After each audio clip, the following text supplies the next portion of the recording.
Olá pessoal, aqui é o Oscar, autor do blog Economics for Real. Hoje eu gostaria de compartilhar com vocês algo que eu vi aqui na internet e que me pareceu bastante interessante, no sentido de poder tornar as nossas análises de economia mais ricas. Então, se vocês acessarem aqui o site séries-históricas.ibre.fgv.br, vocês vão ter acesso aqui a essa página. E aqui em destaque, primeiramente, vocês vão ter isso aqui. Uma medida da utilização da capacidade na economia brasileira, 1947-2016. Então nós vamos detalhar brevemente o que o Regis Bonelli procurou extrair com essa medida de utilização da capacidade. E aqui a gente já destaca que essa medida ela tem algumas vantagens, primeiramente por poder contemplar uma série histórica bastante longa, bastante abrangente, apesar de ser anual, mas ela contempla aí vários anos. E também ela não diz respeito somente ao total da economia, mas ela também traz algumas subdivisões por setores. Então a gente vai mostrar brevemente como é que o que o Regis Bonelli pensou em termos de metodologia, de modo a extrair essas informações. E depois eu quero mostrar para vocês os dados através do nosso gráfico interativo feito no R utilizando o pacote HighCharter. E aí também comentar um pouco a respeito das estatísticas, do que a gente pode tentar antever com relação ao futuro da economia, analisando esse indicador, certo? Então, se vocês clicarem aqui em ver mais, vocês têm dois outros arquivos disponíveis. Aqui é a metodologia, no arquivo PDF, e aqui também em outro arquivo PDF nós temos os dados propriamente ditos que serviram para alimentar o nosso código no R. Então, em linhas gerais, o que foi feito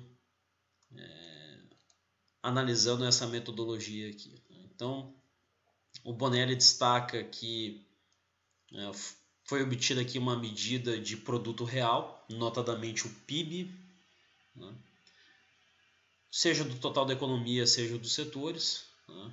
E aí foi extraído o logaritmo dessa série de produto real, né? Produto real, sempre lembrando que é aquela série que já desconsidera os efeitos da inflação, né? E aí se extraiu uma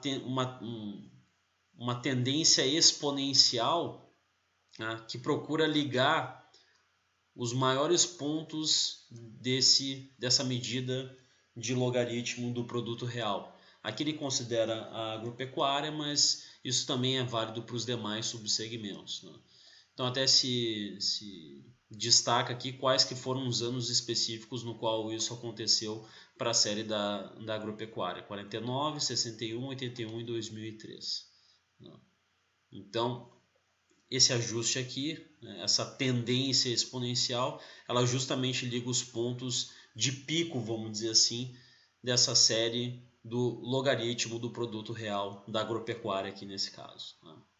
Então, a diferença entre ambas representa aquilo que a gente pode entender como ociosidade do setor ou do total da economia. E aí, com base nisso, com base na diferença entre o 100% que representaria a plena utilização dos recursos e a ociosidade, a gente consegue obter a utilização da capacidade que nós assim desejamos. Ok? Então, a partir dos dados que nós extraímos ali do outro arquivo, a gente pode construir esse gráfico aqui utilizando o R, e eu vou mostrar para vocês aqui como é que ficou. Então, esses aqui são os dados para o total da economia.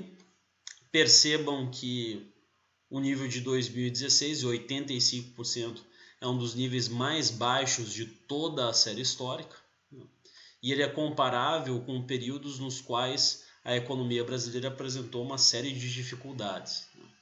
Então, por exemplo, 1983, 84%, e 1992, 85%. Então, aqui a gente teve notadamente a crise da dívida externa no Brasil, né, que se originou a partir da moratória mexicana, e aqui, né, os efeitos oriundos das tentativas de estabilização da economia brasileira, estabilização da inflação, que não surtiram um efeito desejado, até porque isso não tinha como acontecer em função do confisco de poupança, congelamento de salários e outras coisas.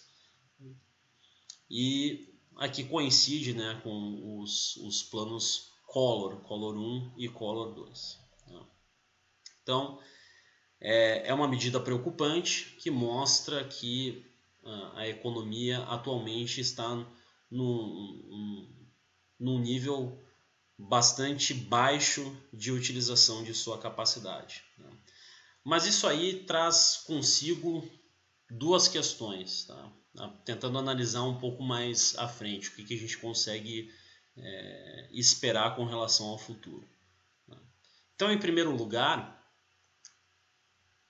a partir do momento que houver um sinal um pouco mais claro de retomada, de crescimento mais forte, consistente da demanda, né, isso facilmente pode ser obtido, bastando para isso apenas elevar a utilização da capacidade da economia para um patamar relativamente mais normal em comparação com os outros anos. Então a gente sabe que existe uma ociosidade muito grande do maquinário e dos equipamentos que são instalados na indústria, por exemplo. Nós temos uma ociosidade muito grande também relacionada ao mercado de trabalho, né? O desemprego aumentou de maneira consistente, principalmente ao longo dos últimos 3 anos. Então, a partir do momento que houver esse sinal mais claro, existe espaço para que esse aumento do número de pedidos ele seja viabilizado, bastando para isso aumentar apenas a utilização da capacidade daquilo que já está instalado. Por outro lado, isso não é uma notícia ainda muito boa para os investimentos. Os investimentos eles vão ter que aguardar ainda. Por quê? Porque não faz sentido investir num cenário onde tenha ociosidade muito grande, né?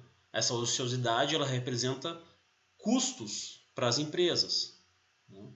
Então, o primeiro movimento vai ser de ocupar a capacidade instalada, diminuir a ociosidade, e aí sim, depois, num segundo momento, aumentar o número de investimentos.